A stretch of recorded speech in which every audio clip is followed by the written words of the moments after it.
Hi guys, it's Monday. Welcome back to Waxing On.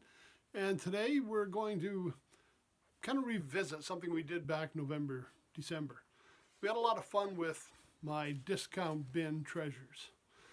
Albums, CDs, cassettes that I found in the discount bins in department stores. Sometimes they were at the impulse buy area by the cashiers. The number of them came from thrift shops, flea markets, yard sales. You never know where you're going to find them, but there were some surprisingly fun albums. Now, the only downside of the discount bin treasures is you're probably going to have a CD player, cassette player, or maybe even a turntable available. So I'm going to take a look at a couple, since it's Jazz Day. We'll look at some big bands today. And the first one I had, we looked at this band a few weeks ago, and it's Benny Goodman. This one's called Benny Goodman and his orchestra and quartet, Let's Dance. And it's on the Pickwick label. Now, Pickwick was a label we had around in Canada. This is going to be back, I'm going to say, early 70s. Yeah, May 73, I bought this one. And it was actually recorded in 1965 in Japan. And Pickwick did cheap versions of albums, maybe ones that have been out before. Think of it like a generic drug after the main drug had been around for a while. And these albums were not very expensive. They were maybe a couple of bucks.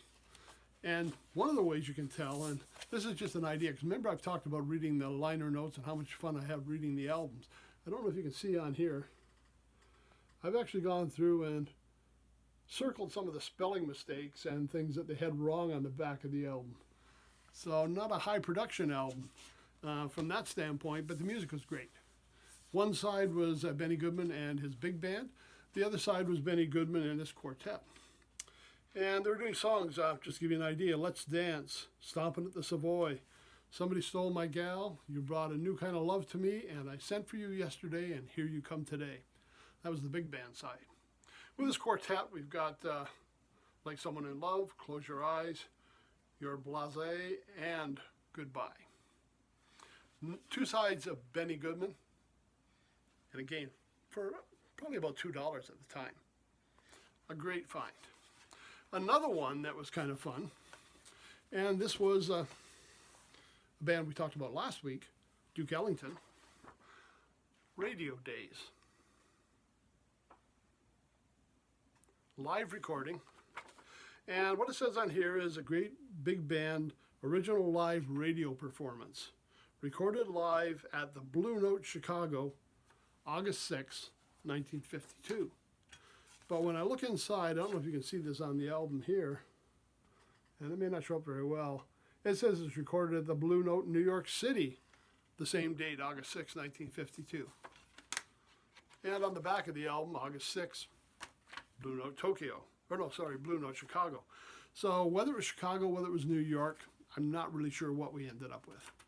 Now, the downside with this one, and this happens with some of the CDs, we don't get a lot of information. It's just a one-page, a little biography of the band, but not a lot about it.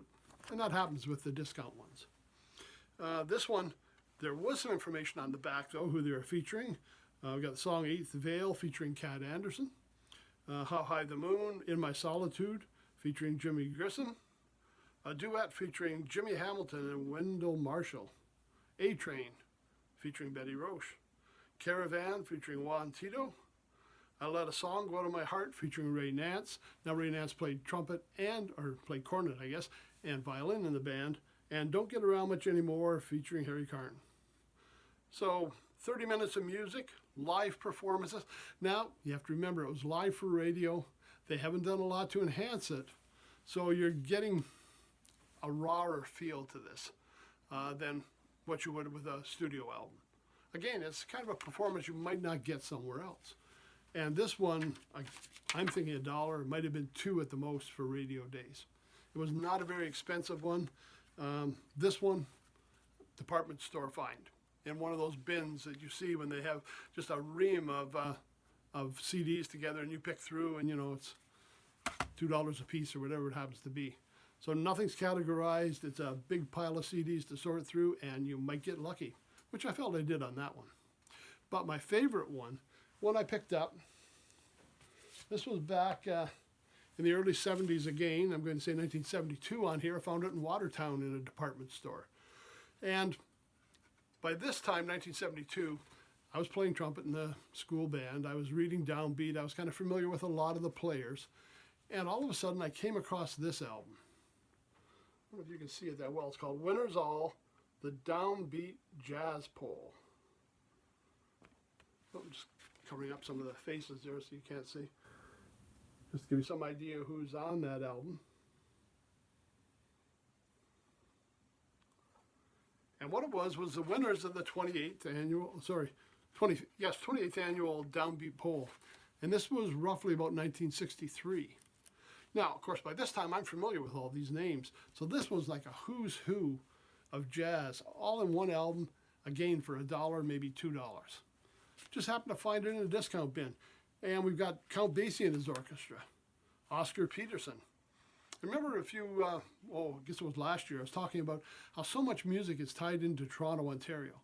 And whether it's the musicians, whether it's where they performed, whether it's where they recorded, Oscar Peterson, a resident of the Greater Toronto area. We got J.J. Johnson here doing My Favorite Things. Jimmy Smith, Old Man River, Stan Getz and Charlie Bird doing a duet together. Ella Fitzgerald doing the Swingin' Shepherd Blues, which was written by another Torontonian, Mo Kaufman, who you may remember we talked about him as being a longtime member of the big band, the Boss Brass, that was centered in Toronto. Ray Brown on bass. We've got Herbie Mann on flute. Jerry Mulligan and Paul Desmond doing a duet together. Buddy DeFranco and Milt Jackson. I mean, this was the perfect album. A real showcase for a lot of different performers. A chance to hear a lot of people I'd read about but really hadn't heard recording. So, I mean, like Jerry Mulligan, Paul Desmond, I had nothing of theirs at the time. Chance to hear them play together. And again, less than $2. You never know what you're going to find. So, when you're out, especially in the springtime now, or if we get back to somewhat normal, with the yard sales, thrift shops, flea markets, if you get back in the department stores, take a few minutes and look through. You never know what you're going to find. And there can be some real fun material in there. So this week, it was Benny Goodman I found, Radio Days with Duke Ellington, and one of my favorites, the DownBeat Winners All Jazz Poll. Now, I don't know if they did this one very often. I only came across the one album. I don't know if they ever recorded it other years, whether they did it. But this year, and it was on Verve Records, so it was on a regular record label. But again, a nice find. Okay, that's it for today. We'll see you on Wednesday when we're going to be doing kind of the same thing, only with classic rock. And Friday this week, we're going back to look at comedy. So hopefully you stick around all week. Everybody take care, wear your masks, and we'll see you on Wednesday.